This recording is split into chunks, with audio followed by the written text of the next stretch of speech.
বাঙালি ও কালচারে সকলকে স্বাগত। আপনার নিজের চ্যানেল বাঙালি ও কালচার দেখতে থাকুন, সকলকে দেখান।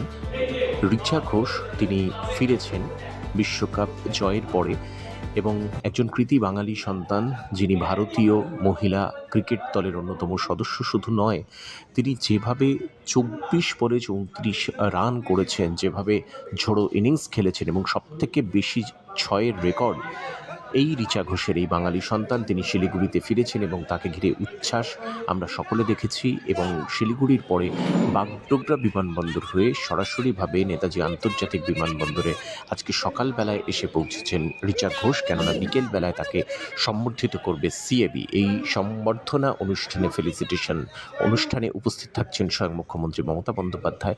তাকে সিএবির তরফে ৩৪ লক্ষ টাকার চেক দেওয়া হবে, যেহেতু ২৪ বলে তিনি ৩৪ রান করেছেন, সেটিকে স্মরণে রেখে। এবং এছাড়াও তাকে সোনার ব্যাট দেওয়া হবে, সোনার বল দেওয়া হবে। এভাবেই তাকে সংবর্ধিত করছে। সূত্রের খবর, রাজ্য সরকারের তরফ থেকে তাকে পুলিশে চাকরি দেওয়া হচ্ছে। ডিএসপি পদমর্যাদার চাকরি পেতে চলেছেন বাংলার এই কৃতী সন্তান রিচা ঘোষ। দেখতে থাকুন, সকলকে দেখান আপনার নিজের চ্যানেল বাঙালি ও কালচার।